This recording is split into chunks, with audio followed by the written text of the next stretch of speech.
para peserta workshop, kembali lagi pada workshop digital marketing mempromosikan ide dan produk pada masyarakat digital dan penerapannya pada kampanye pemaafan. Kembali lagi bersama saya Kuroizin Kartikarini dan saya ditemani oleh Ibu Indri Hapsari. Kita akan masuk ke pembahasan yang tidak kalah menarik seperti sebelumnya ya. Tadi kita sudah mendengarkan pemaparan materi dari Pak Gogo atau Pak Widyo Nugroho. Nah, sekarang terkait dengan kegiatan praproduksi ya dalam mempersiapkan digital marketing dan ide kreatif. Sekarang kita akan belajar tentang teknik editing video bersama dengan Pak Sandi dan untuk para peserta nanti yang merasa kebingungan saat melakukan pelatihan boleh langsung saja ditanyakan melalui chat Zoom. Nah, sebelum kita mulai, Ibu Indri akan membacakan CV dari Pak Sandi. Silahkan Ibu Indri. Baik, terima kasih Ibu Kurai. Jadi peserta workshop saya akan membacakan dulu sedikit mengenai CV Pak Sandi. Nama lengkap Pak Sandi ini adalah Sandi Prajaka, Eskom MMSI. Beliau ini adalah staf audiovisual di Universitas Gunadarma dan juga pengajar di Universitas Gunadarma. Beliau sebelumnya pernah bekerja sebagai programmer multimedia Pustekom, Departemen Pendidikan Nasional. Beliau menyelesaikan pendidikan S1-nya di Universitas Gunadarma di jurusan Manajemen Informatika. Kemudian S2-nya beliau selesaikan di jurusan Sistem Informasi Bisnis. Beliau sudah menuliskan cukup banyak karya penelitian. Di antaranya adalah Developing Intelligence Tutoring System for Instructional Media to Teach Graph Theory. Kemudian juga ada Sumber Daya Kerumunan dalam Abad Partisipasi Komunitas Internet. Kemudian juga ada pembuatan virtual Museum Indonesia. Itu tadi adalah beberapa karya ilmiah penelitian dari Pak Sandi. Untuk mempersingkat waktu ya Ibu Kurai, mungkin kita bisa langsung lemparkan kepada Pak Sandi agar kita bisa belajar tentang bagaimana sih caranya melakukan editing video. Betul. Silakan Pak Sandi. Baik, terima kasih. Selamat siang semuanya teman-teman peserta workshop dimanapun Anda berada. Saya di sini akan mencoba gitu ya, kita akan bareng-bareng ya mencoba untuk bagaimana caranya ya setelah tadi mungkin teman-teman sudah latih gitu ya untuk bagaimana cara membuat praproduksi gitu ya, jadi membuat naskah dan sebagainya gitu ya, ide kreatifnya seperti apa. Nah, untuk kali ini kita akan coba bagaimana caranya menuangkan gitu ya dari naskah yang sudah mungkin dibuat oleh teman-teman semua gitu ya ke dalam media ya. Dalam hal ini mungkin kita akan jelaskan mengenai medianya video ya. Tapi sebelumnya kita akan lihat dulu bagaimana ada beberapa slide yang akan saya sampaikan sebelum ke prakteknya gitu ya. Kita akan lihat dulu bagaimana sebenarnya apa yang dimaksud dengan produksi itu sendiri, kemudian video itu yang baik itu seperti apa dan sebagainya ya. Oke, silahkan Oke. Nah, ini kita akan melihat dulu bagaimana caranya memproduksi sebuah video atau apapun film gitu ya. Di sini ada sedikit teori mengenai apa sih kegunaan dari video atau film tersebut gitu ya. Itu diantaranya bisa memberikan informasi ya, kemudian juga memberikan inspirasi kepada yang menontonnya gitu ya, kemudian juga menghibur tentunya, dan juga bisa jadi ini sebagai alat propaganda gitu ya. Jadi kalau kalian membuat film mungkin kita lihat itu juga bisa menjadi sebuah propaganda. Nah, kalau dari definisinya sendiri, ya mungkin ada beberapa definisi dari segi, ini mungkin dari segi definisi sendiri adalah sebuah gambar ataupun pesan, ya yang menjual ide di hampir setiap bidang pengetahuan manusia. Ya, itu definisi dari video ataupun film secara umum. Tapi kalau secara teknisnya sendiri, ya video adalah sekumpulan gambar yang ditampilkan secara bergerak, ya frame by frame. Gitu ya. Jadi sebenarnya video ini kan kumpulan dari gambar yang diam sebenarnya ya, kemudian ditangkap dan itu gambarnya banyak sekali sehingga seolah-olah menjadi bergerak. Ya, itu dari sisi teknis. Jadi mungkin kalau kita lihat foto aja gitu ya, kamera foto kita bisa kita jadikan untuk membuat video gitu ya. Jadi kalau ada beberapa frame diam tapi dilakukan secara cepat gitu ya, proses pengambilan gambarnya itu bisa jadi bergerak juga. Nah itu definisi dari secara teknis dari video ataupun film. Nah kemudian untuk memproduksi sebuah video ataupun film ya, itu diperlukan sebuah proses yang kolaboratif tentunya, yang melibatkan banyak orang dan juga keahlian ya. Jadi tadi mungkin di sesi sebelumnya Pak Gogo sudah menjelaskan ya, dari mulai ide kreatifnya seperti apa, kemudian dituangkan ke dalam naskah gitu ya, sampai mungkin proses produksi, sampai dengan hasil diedit gitu ya, proses editing ya. Itu semua adalah proses kolaboratif yang akan melibatkan sekali banyak orang dan keahlian sebenarnya gitu ya, dalam proses produksi sebuah video. Nah ini adalah contoh beberapa kru yang memang dibutuhkan gitu ya untuk membuat sebuah media video ini ya. Di antaranya mungkin ya tidak harus ada semua, tapi paling tidak ini yang idealnya tuh seperti ini gitu ya. Ada produsernya, ada scriptwriternya ya, ada cameraman ya, soundman, lighting man, mungkin unit manager, editor dan sebagainya lah ya. Jadi kalau mau ideal memang kita memerlukan banyak orang gitu ya untuk bisa membuat sebuah video yang paling tidak berkualitas gitu ya. Ini adalah job desk-nya lah ya. Mungkin teman-teman juga sudah ada juga yang paham itu apa saja job desk dari masing-masing tadi gitu ya, job desk yang masing-masing orang tadi gitu ya. Misalnya dari segi sutradara itu dia pasti akan menyutradari, memimpin gitu ya, bertanggung jawab terhadap pelaksanaan produksi dari awal sampai akhirnya. Kemudian ada asisten sutradara yang membantu sutradara dalam proses kegiatannya, kemudian juga kameramen yang pasti dia akan bertanggung jawab terhadap proses pengambilan gambarnya, termasuk kualitas gambarnya ya, kualitas yang direkam ke dalam kamera dan sebagainya. Kemudian juga ada soundman ya, soundman ini bertanggung jawab terhadap kualitas suara yang dihasilkan dari rekaman video tadi ya. Jadi ketika merekam sebuah adegan gitu ya, maka audionya pun harus terdengar dengan jelas ya, dan kualitasnya bagus gitu ya. Kemudian editor, nah ini yang akan kita coba praktekkan nanti ya. Ini bertanggung jawab dalam penyuntingan gambarnya ya. Jadi ketika selesai syuting nih kita harus apakan nih gambarnya ya, kita harus potong ya, atau kan kita harus tambahkan dengan elemen-elemen atau komponen yang lain atau gimana ya. Itu editor yang bertanggung jawab terhadap proses tersebut. Kemudian ada juga unit manager ya, di mana unit manager ini bertanggung jawab terhadap kelancaran produksi programnya ya. Jadi misalnya mau izin di tempat yang harus memang memerlukan izin, nah itu unit manager yang bertanggung jawab untuk melakukan proses perizinan tersebut ya, dan seterusnya. Kemudian juga ada lighting man ya, yang tugasnya adalah tentunya terhadap pencahayaan sebuah objek ya. Jadi jangan sampai ketika kita mengambil gambar, misalnya gambarnya menjadi gelap ya, nanti itu kita harus tambahkan lampu. Nah itu tugas dari lighting man. Nah ini adalah proses ya dari pembuatan produk film atau video ya. Yang pertama mungkin proses pre-production atau sebelum produksi ya, kita harus siapkan itu semua dari mulai tadi Pak Widyo mungkin sudah menjelaskan dari mulai idenya sampai dengan menjadi sebuah naskah ya.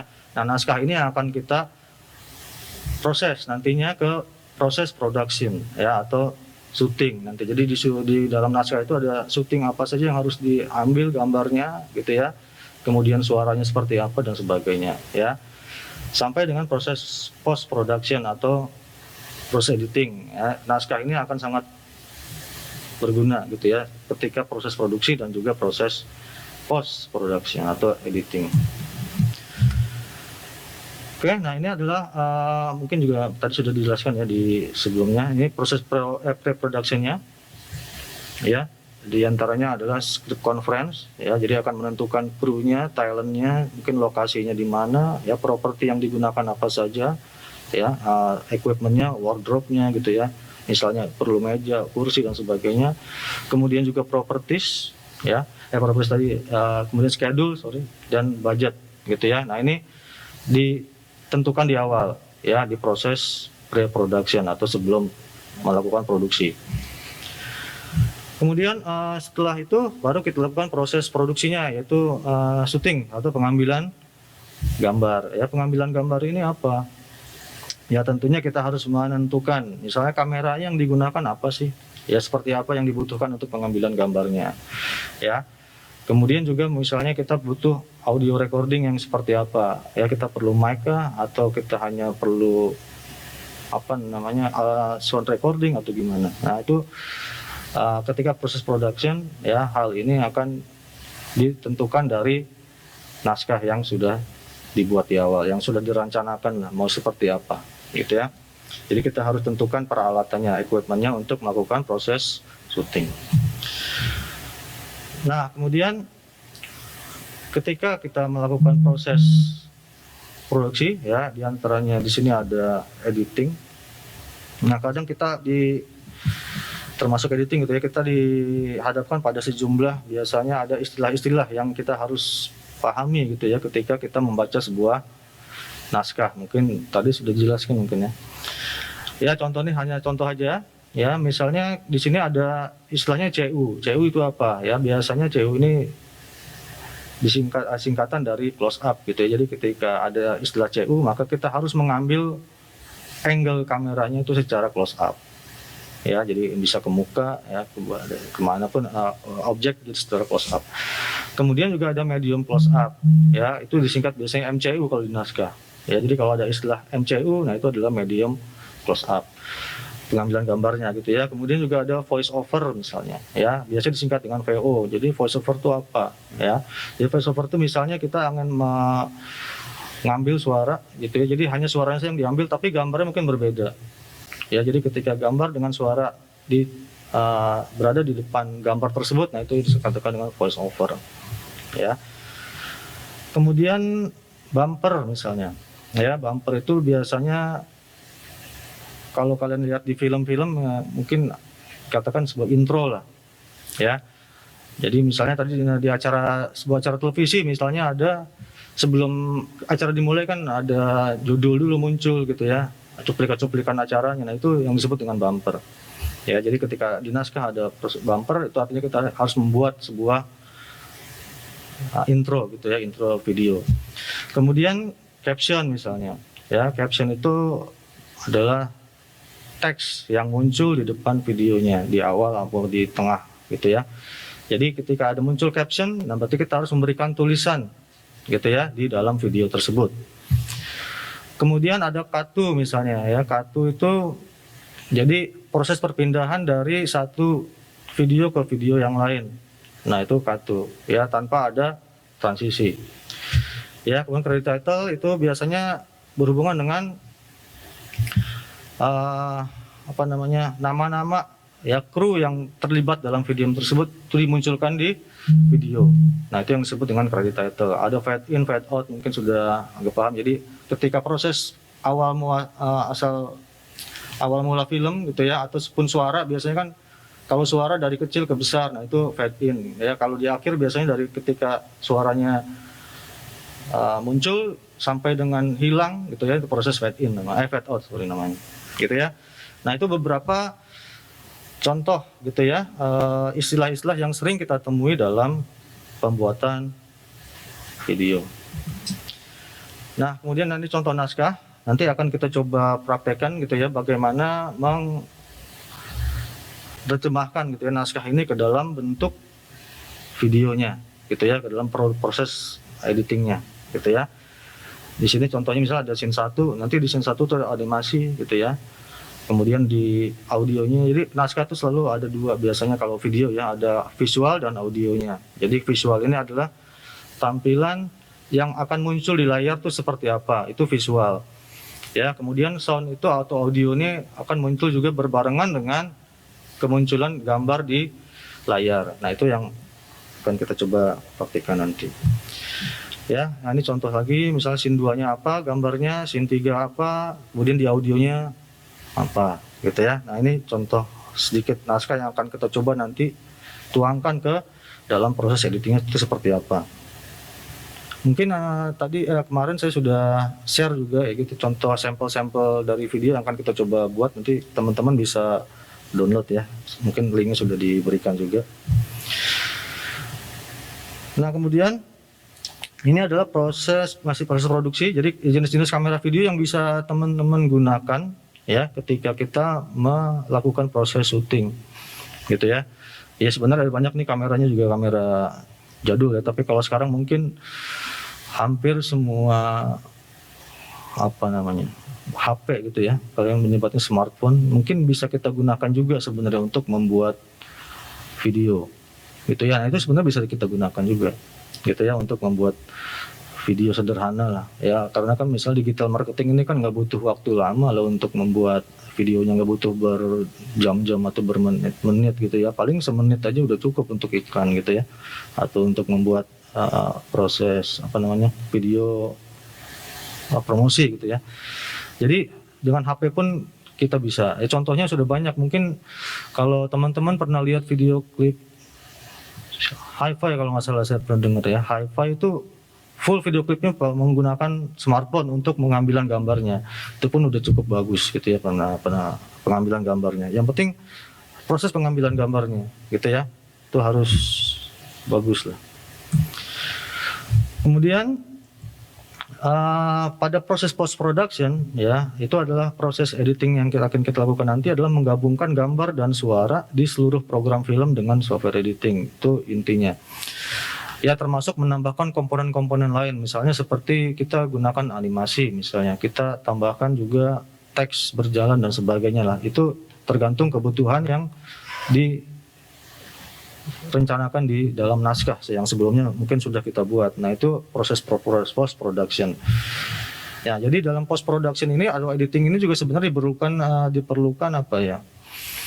Kreativitas juga gitu ya. Kita sebagai editor ini mungkin bisa bereksplorasi gitu ya, untuk menambahkan sebuah komponen mungkin yang akan membuat video tersebut menjadi lebih menarik gitu ya. Jadi selain kreativitas di awal ketika kita membuat pre-production atau pembuatan naskah, di proses editing pun kita memerlukan kreativitas sebenarnya untuk bagaimana caranya bisa menampilkan gambar atau video yang menarik gitu ya, lebih menarik lagi dari perencanaan di awal. Nah itu proses kreativitas di dalam proses editing. Nah, kemudian ini adalah beberapa contoh dari software editing yang biasanya seringkali digunakan di dalam proses editing video gitu ya. Di antaranya ya mungkin kalau teman-teman punya Windows versi sebelumnya ya, itu sudah ada media untuk editing video sebenarnya ya, yang disebut dengan Windows Movie Maker. Ya, itu juga bisa teman-teman gunakan, itu yang paling sederhana.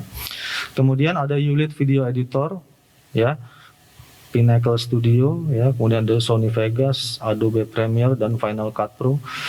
Nah, mungkin dari mulai Sony Vegas sampai Final Cut Pro itu yang sudah tingkat lanjut gitu ya. Artinya software ini punya kemampuan yang lebih dibandingkan yang 3 di atas.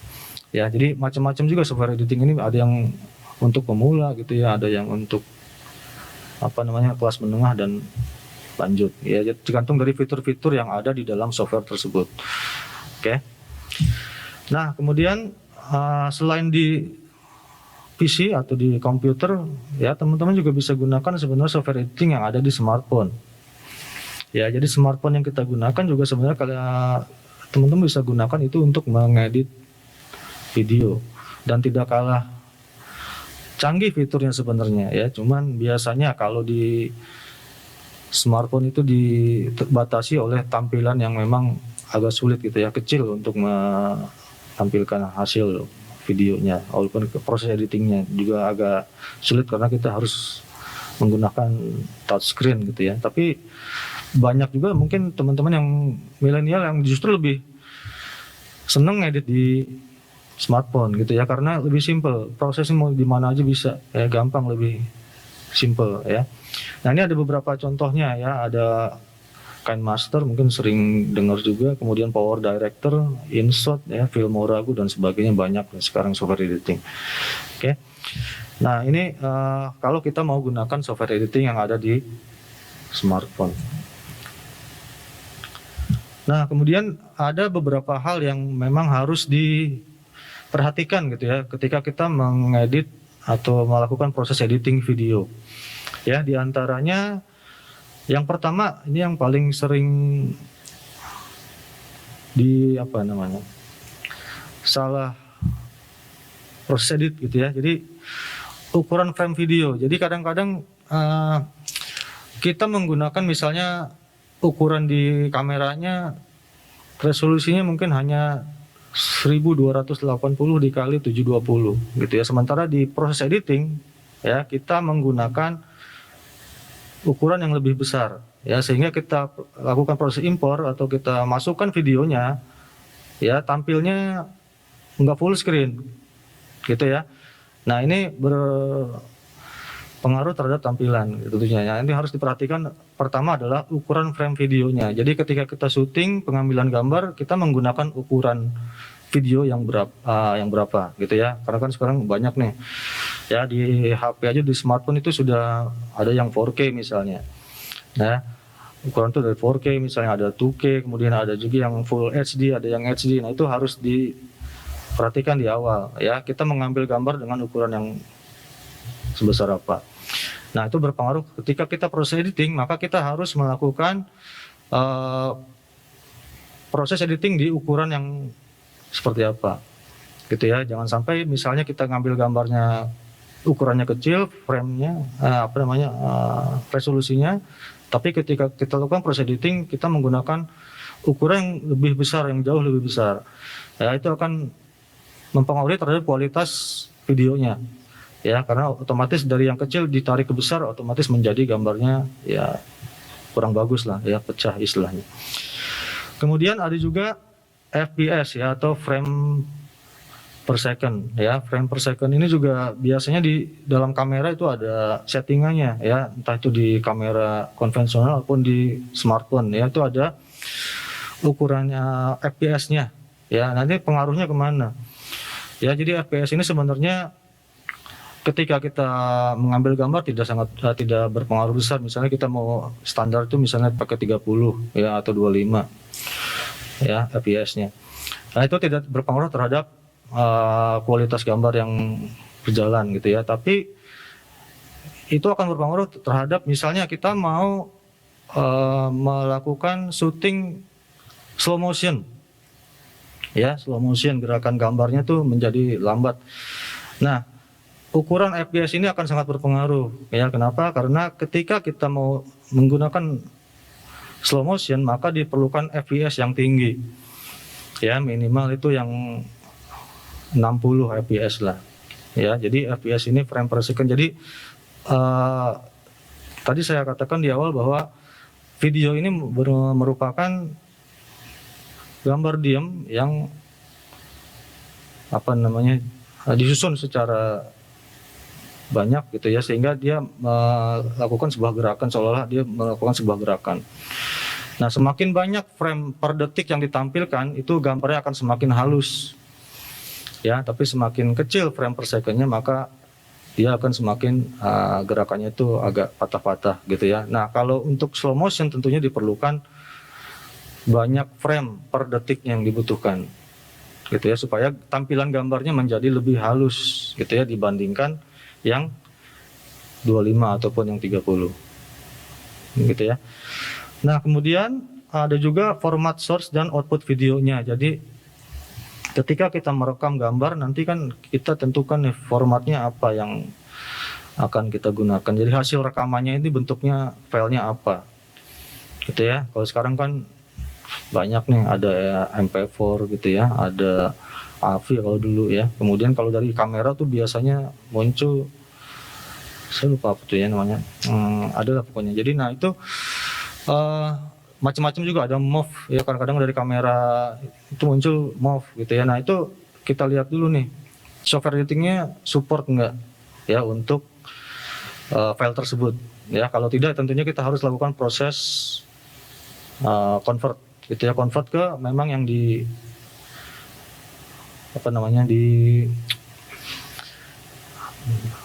diakui oleh si software editingnya, intinya gitu lah ya. Jadi kita harus tentukan dulu formatnya apa nih ya. Ketika kita merekam sebuah video menggunakan kamera ya yang disupport oleh software editingnya gitu ya. Nah, kemudian outputnya juga ya. Jadi output yang dihasilkan nantinya filenya mau seperti apa ya, karena kan banyak sekali juga yang bisa AVI, bisa MOV, ya bisa MP4 dan sebagainya. Ya, jadi kita harus tentukan di situ ya, mau seperti apa format video source-nya dan juga hasil akhirnya. Kemudian juga efek atau transisi. Nah, ini juga penggunaan efek ini kan dalam video ini supaya tampil lebih menarik ini kan menjadi sebuah keharusan gitu ya. Nah, kita harus tentukan juga efeknya mau seperti apa. Jangan sampai konsep yang diberikan di naskah itu ketika kita berikan efek yang berbeda justru menjadi tidak sesuai ya. Jadi harus kita tentukan juga efeknya yang tepat tuh yang kayak gimana. Termasuk transisi. Transisi itu adalah perpindahan dari satu video ke video yang lain. Ya, harus ditentukan juga supaya ya istilahnya kalau orang-orang anak-anak sekarang nih ya istilahnya wah ini lebay banget gitu ya, mudak-mudak dan sebagainya, padahal konsepnya nggak seperti itu. Nah, itu contoh penerapan efek atau transisi yang harus tepat juga dalam proses editing video ini. Oke, nah ini sedikit gambaran, mungkin nanti kita akan coba praktekkan gitu ya. Ini adalah tampilan dari Adobe Premiere ya, mungkin kalau teman-teman sudah install mungkin bisa lihat di situ nanti ada tampilannya seperti ini ya kurang lebih. Jadi mungkin hampir semua software editing sama lah, tampilannya mirip-mirip ya. Paling yang berbeda adalah tampilan ketika di Adobe Premiere, mungkin di sini ada previewnya, ada source videonya yang bisa kita potong, kita ambil. Kemudian window docking ini untuk melihat file-file apa saja yang sudah kita impor ke dalam software tersebut ya. Toolbar itu adalah tools-tools yang bisa kita gunakan untuk mengedit video ini, nantinya kita bisa memotong kita bisa memperbesar dan sebagainya. Itu tuh adanya di toolbar. Kemudian nah yang pasti ada di setiap video editing atau software video editing adalah timeline ya. Timeline ini untuk melihat waktu ya yang dipunyai oleh si video tersebut. Jadi ada berapa durasinya bisa terlihat ada di timeline nanti ya. Kemudian juga audio track ataupun video track. Nah, itu di setiap video editing itu pasti ada. Ya, jadi karena setiap video pada dasarnya ketika kita merekam sebuah video itu selalu ada dua elemennya, yaitu audio dan video tadi. Ya, makanya di setiap software editing dia punya dua komponen ini tracknya, yaitu video dan audio yang akan selalu berbarengan. Ya. Selalu berbarengan. Nah, tadi tinggal kita nanti ketika proses editing ini bisa kita pisahkan nantinya. Gitu ya. Nah, ini contoh juga software video editing untuk smartphone ya. Ini contoh saya ambil dari tampilan KineMaster ya. Ya mungkin tampilannya berbeda ya. Yang tadi lihat di Premiere gitu ya untuk komputer, tapi di sini kita lihat yang selalu ada adalah timelinenya. Ya, video track dan audio track ya, karena memang semua video editing bentuknya yang seperti ini ya. Nah, tinggal nanti tools-toolsnya mungkin saja yang berbeda, itu aja. Kemudian nah di samping video editing tadi ya kan dibutuhkan komponen-komponen lain nih, misalnya animasi gitu ya, teks yang bergerak ataupun apapun itu ya. Selain bisa kita gunakan di software editing itu langsung ya, tapi kita bisa juga gunakan software pendukung yang lain ya. Misalnya kita gunakan Adobe After Effects nih. After Effects ini untuk membuat tampilan efek yang sangat menarik lah, yang mungkin kalau dilakukan di software editing biasa atau di Premiere misalnya contohnya ataupun di yang lain itu akan sangat sulit dilakukan gitu ya. Tapi dengan Premiere After Effects mungkin ini akan sedikit dimudahkan misalnya gitu ya. Kemudian bisa juga kita gunakan misalnya di sini ada Proso Producer ya. Ini saya gunakan ini untuk membuat foto gitu ya, tampilan yang foto biasa itu menjadi ada gerakannya, animasi dan sebagainya ya, untuk mempercantik tampilan lah intinya ya. Itu menggunakan Proso Producer ya, contohnya ada banyak sebenarnya. Kemudian kalau mau online itu ada Powtoon Ya, Powtoon ini untuk menampilkan gambar ataupun kartun gitu ya, yang berupa animasi tanpa kita capek lagi harus buat satu-satu gitu ya, elemen komponen animasinya, tapi sudah ada template-nya istilahnya. Ya, kalian tinggal gunakan aja. Ya, itu online, itu ada di alamatnya sudah ada di situ ya, powtoon.com. Ya. Nah, cuman ini kalau mau yang versi fullnya berbayar gitu. Jadi kalau kita mau save jadi video berbayar, tapi bisa diakali yang gratisnya ada ya. Gratis ini bisa digunakan juga secara free, cuman biasanya nanti ada watermarknya di bawah ya. Dan mungkin tidak bisa kita save langsung jadi video ya, tapi solusinya kita bisa akali dengan di-upload dulu ke YouTube. Kalau di-upload itu bisa nih yang gratis. Upload ke YouTube ya, setelah dari YouTube nanti kita download videonya ya. Nah, itu Powtoon. Sama juga Animaker juga sama ya, intinya animasi yang kita bisa gunakan secara cepat gitu ya, template tanpa kita harus buat animasi dari awal sampai jadi gitu ya. Ada template-nya, tinggal kita ganti tulisan misalnya ya. Ini sangat berguna untuk membuat iklan singkat gitu ya, 1 menit ya, presentasi pun bisa kita gunakan di sini. Dan yang terakhir mungkin ada PowerPoint ya. PowerPoint setelah tidak sadari teman-teman bisa gunakan itu untuk membuat animasi juga sederhana. Nanti kita akan coba praktekkan gitu ya, bagaimana caranya membuat animasi sederhana menggunakan PowerPoint. Dan itu langsung bisa kita ekspor menjadi video juga. Bahkan sebenarnya kita bisa edit sedikitlah video masuk ke situ ya, untuk dijadikan seolah-olah itu software video editing. Gitu ya, dengan PowerPoint pun teman-teman bisa. Gitu ya. Apalagi cuman misalnya hitungannya 1 menit gitu ya, 2 menit. Itu yang PowerPoint yang baru ya, saya nggak tahu kalau yang lama bisa atau enggak. Itu bisa teman-teman gunakan juga untuk membuat video ya, animasi. Jadi ini pendukungnya ya. Jadi software pendukung ini sangat dibutuhkan ketika kita agak sulit melakukannya di software editing. Nah, nanti dari hasil yang kita hasilkan dari software pendukung ini kita edit lagi di software editing. Ya, intinya software pendukung ini sama akan menghasilkan video juga gitu ya. Tapi proses editingnya kita lakukan, proses editing utamanya kita lakukan di software editing yang tadi yang saya jelaskan di awal ya, ada Premiere ya dan sebagainya. Oke, mungkin sampai di situ dulu untuk materi teori secara teorikalnya gitu ya, tentang editing video ini.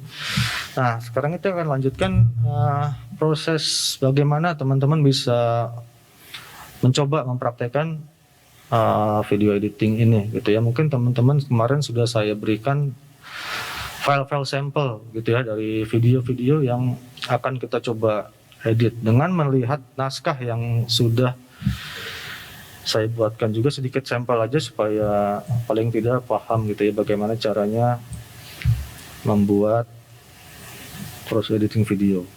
Ya, nah di sini di contoh naskah yang tadi saya berikan ya, di sini ada sedikit animasi yang akan kita buat. Nah, ini akan kita buat nanti di PowerPoint mungkin ya, animasinya ya, supaya mungkin teman-teman semua pasti punya lah kalau PowerPoint ya, Microsoft Office ya. Tinggal dibuka PowerPoint, nanti kita coba bikin ini. Untuk sampel-sampel gambar-gambarnya juga sudah saya berikan ya, kemarin sudah saya berikan ya mungkin ya, ada di Google Drive ya, silakan di-download. Nah, kemudian yang ini kita akan coba praktek nanti di Adobe Premiere ya. Teman-teman juga mungkin sudah saya berikan kemarin informasinya mengenai software yang akan saya gunakan, karena memang saya menggunakan Premiere ya untuk mengedit video ini. Oke, mungkin itu dulu yang bisa saya sampaikan. Nanti kita akan lanjut ke proses praktikumnya gitu ya, prakteknya seperti apa. Baik, itu tadi penjelasan dari Pak Sandi mengenai bagaimana cara membuat editing video. Tadi juga sudah dijelaskan kru atau SDM yang diperlukan untuk membuat suatu video, kemudian juga software dan juga teknis-teknisnya gitu ya. Mungkin kita akan masuk ke sesi tanya jawab dulu ya Pak Sandi ya.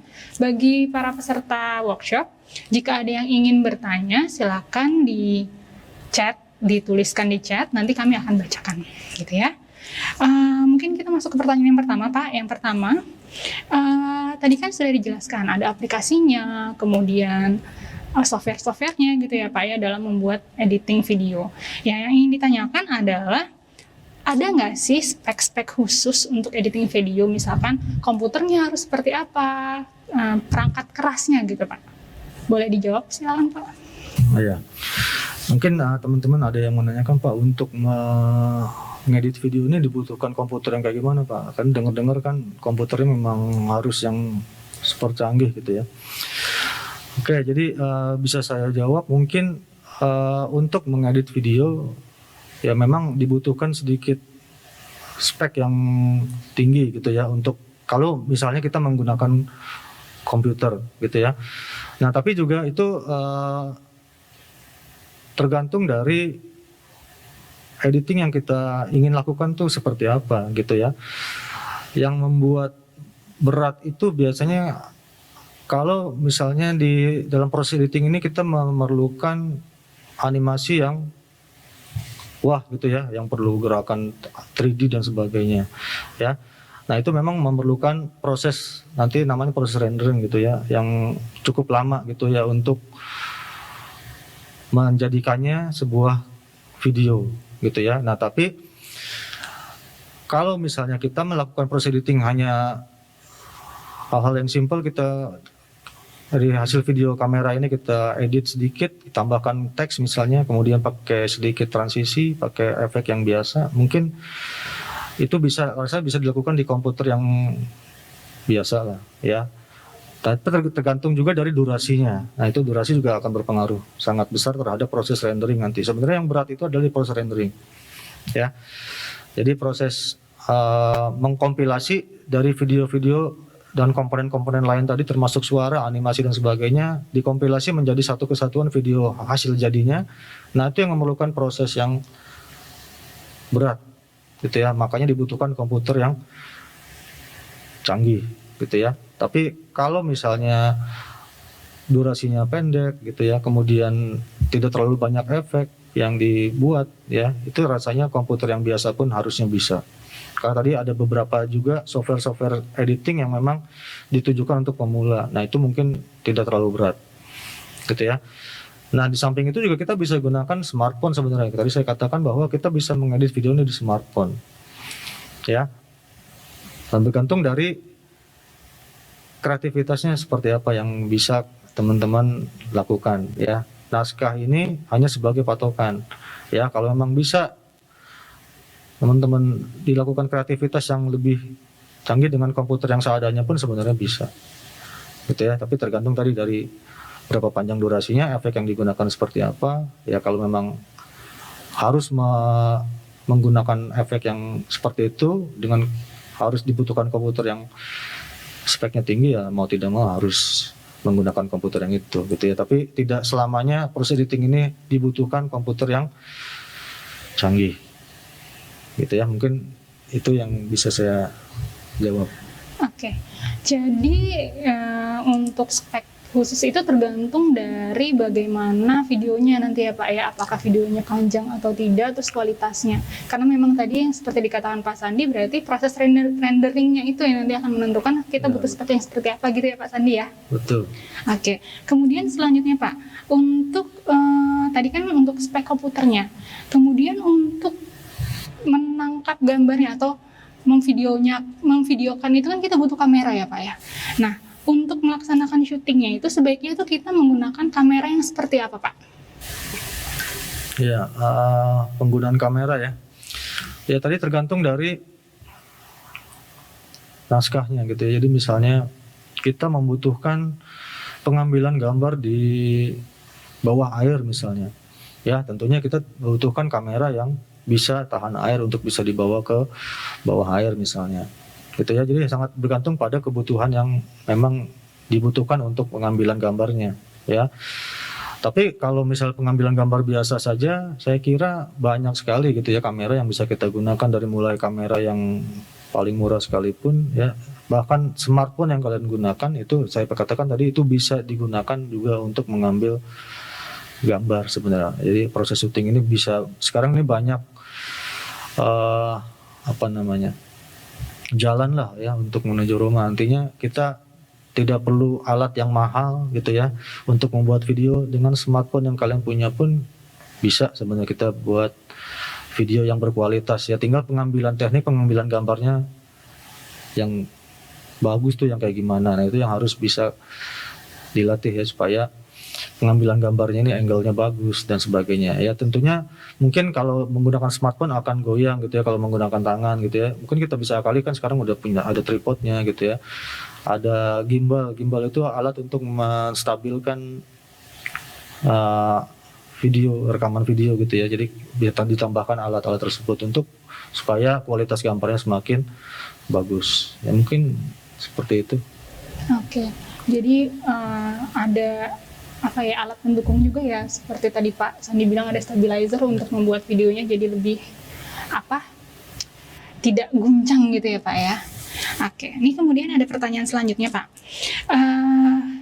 Seringkali kalau membuat video itu bagi orang awam ya, seringkali itu terjadi backlight. Nah, untuk mengatasi kejadian seperti ini, bagaimana caranya untuk kita bisa membuat video tapi nggak backlight gitu Pak? Gimana caranya Pak? Kurang jelas. Bisa diulangi? Kurang Oke. jelas. Jadi seringkali dalam membuat video itu terjadi backlight. Jadi gambarnya tuh nggak nyata gitu karena backlight. Nah, kalau dari Pak Sandi sendiri, ada nggak sih saran yang bisa Pak Sandi kasih supaya ketika kita merekam suatu video nggak terjadi tuh backlight Pak? Ya. Masalah backlight itu kan memang backlight itu artinya ketika kita melakukan proses pengambilan video itu akan muncul cahaya dari belakang. Jadi cahaya itu di belakang objek yang kita akan ambil gambarnya yang menyebabkan objek yang akan kita ambil justru menjadi gelap gambarnya gitu ya. Nah itu mau tidak mau memang kita harus lakukan proses pencahayaan dari depan gitu ya. Entah itu menggunakan lighting yang disorot dari depan objeknya gitu ya, ataupun menggunakan lampu HP di kameranya mungkin ada lampunya, nah itu bisa kita gunakan juga. Jadi mau tidak mau memang kita harus lakukan proses pencahayaan dari depan objeknya gitu ya. Karena ketika ada cahaya dari belakang maka objek ini akan menjadi gelap gitu ya. Tapi di beberapa kamera yang canggih mungkin sudah ada fitur untuk mengatasi backlight. Jadi ada fitur backlight, kita tinggal nyalakan saja, jadi gambar di kamera ini menjadi lebih terang gitu ya. Nah jadi memang mau tidak mau dibutuhkan lampu lah ya untuk menerangi objek yang akan kita ambil gambarnya kalau misalnya terjadi backlight. Walaupun di beberapa kamera yang pro tentunya itu punya fasilitas ya untuk menjadikan objeknya menjadi terang tanpa lampu intinya gitu ya. Tapi mau tidak mau ya kita harus menggunakan lampu lah dari depan objeknya. Jadi intinya perlu lampu tambahan dari depan gitu ya, kalau misalkan kameranya belum ada fitur-fitur tambahan untuk mengatasi backlight gitu ya. Nah, ini selanjutnya ada lagi nih Pak, pertanyaan dari Prado. Di sini izin bertanya, apakah mengedit gambar 90 fps memerlukan tools tertentu? Dan jika video tersebut sudah jadi, apakah sinyal mempengaruhi kualitasnya? Silakan dijawab Pak. Gimana? Apakah mengedit gambar 90 fps memerlukan tools tertentu? Dan jika video tersebut sudah jadi, apakah sinyal akan mempengaruhi kualitasnya? 90 fps. Iya. Saya kira kalau tadi kan saya katakan bahwa fps ini tidak akan berpengaruh terhadap kualitas gambar yang dihasilkan gitu ya. Jadi kualitasnya tetap gitu ya, cuma yang berbeda mungkin kehalusan gerakan gambar tersebut ya. Semakin besar fps-nya maka gerakan gambarnya akan semakin halus gitu ya, bahkan mungkin bisa berefek pada tampilan gambarnya menjadi seperti 3D gitu ya. Mungkin kalau sudah kita tonton film The Hobbit kalau nggak salah ya, The Hobbit itu pakai dia 48 fps videonya, jadi memang gambarnya sangat halus ya. Dan bahkan kalau kita nonton nih seolah-olah kita menonton film yang 3D gitu ya. Jadi ada gambar yang seolah memang sangat halus gerakannya. Ya mungkin bisa teman-teman tonton video di YouTube ya, ada iklan The Hobbit misalnya yang menggunakan 48 fps. Jadi semakin besar fps-nya semakin halus gambarnya Nah, itu akan berpengaruh terhadap misalnya kalau kita ingin menjadikan gambarnya ini slow motion, ya maka slow motionnya akan halus sekali gerakannya, tidak akan patah-patah. Tapi semakin kecil FPS-nya, kalau kita gunakan slow motion maka gambarnya akan semakin patah, terlihat patah gitu gambarnya. Mungkin pengaruh FPS itu hanya itu saja mungkin. Berarti perlu tools tertentu nggak Pak untuk Yang membuat? kalau tools sih rasanya tidak ya, kita bisa gunakan software. Ketika kita videonya sudah masuk ke software editing, ya maka kita bisa jadikan itu menjadi FPS yang lebih kecil, Pak. Hasilnya. Oke. Gitu. Oke, baik Pak. Terima kasih atas penjelasannya. Ini menarik sekali ya, ternyata video editing itu. Dan ini nanti kita tahan dulu pembahasannya karena jangan kemana-mana ya, karena akan ada tayangan berikut ini.